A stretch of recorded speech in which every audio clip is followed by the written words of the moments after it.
Olá, meu nome é Jade, eu sou aluna do bacharel em Física da UFPEL e o trabalho que eu venho apresentar é um estudo teórico de subnanoligas de metais de transição da série 4D através de DFT.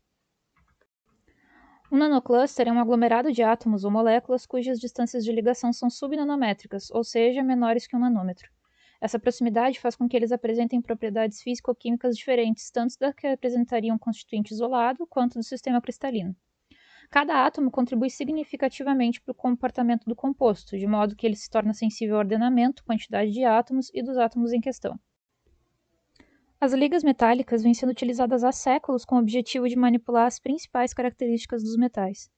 As nanoligas subnanométricas então combinam a variabilidade das ligas com a variabilidade dos nanoclusters, oferecendo uma infinidade de combinações.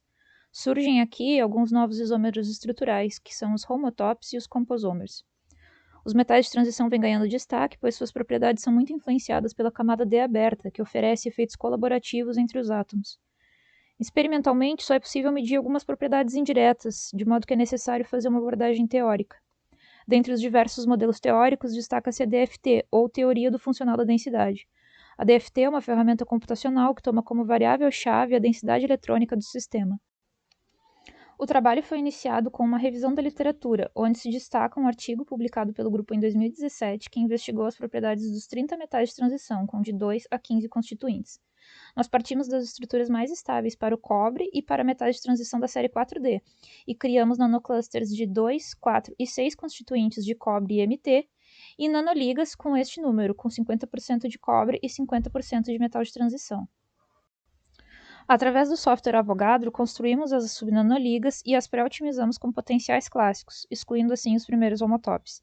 As coordenadas obtidas foram submetidas ao VASP, que é um pacote computacional que utiliza cálculos de primeiros princípios baseados na DFT com o uso de funcional de troca e correlação PBE.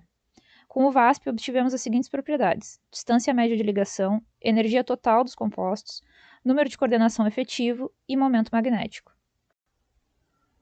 Para o DAV, obtivemos valores que aumentam com o número de constituintes, com exceção das ligas de cobre-molibdênio e cobre-nióbio. Essa propriedade está relacionada com a formação de nuvens eletrônicas formadas pelos orbitais abertos dos elementos em questão. O número de coordenação efetiva dá uma medida da regularidade das estruturas, já que é baseado na contribuição de cada ligação para a coordenação. Para as nanoligas de 2 constituintes, o ECN é 1, porque tem apenas uma ligação entre os átomos. Para 4 e 6, há uma maior variação em função das diferentes estruturas obtidas. Maiores valores indicam maior regularidade estrutural. A energia média de ligação é um indicador da estabilidade energética. Quanto maior o valor em módulo, mais estável é a subnanoliga. Se nota um crescimento dessa propriedade com o aumento do DAV. O momento magnético é um indicador de como essas estruturas reagem a campos magnéticos. Ele é decorrente das camadas externas dos clusters puros e segue o momento magnético dos metais de transição. Nota-se que a liga de cobre 3 rutênio 3 é particularmente magnética em comparação às outras. Aqui apresentamos algumas das geometrias mais relevantes dos nanoclusters e nanoligas. Para 4 constituintes, obtivemos tetraedros e geometrias tetragonais planas.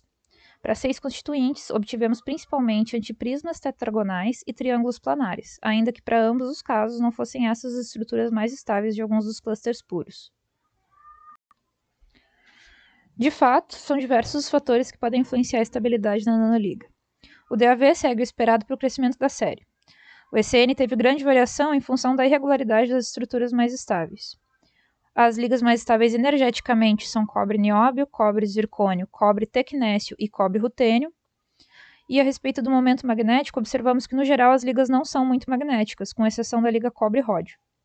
Concluímos que é necessário, primeiramente, fazer a análise das outras séries e realizar análises mais profundas, como o estudo da densidade de estados, que devem introduzir importantes observações para ampliar o entendimento desses compostos. Estas são as referências que foram utilizadas para essa apresentação. E eu deixo meus agradecimentos ao FPEL, ao Grupo Teórico Computacional de Matéria Condensada e ao CNPq por fomentar essa pesquisa.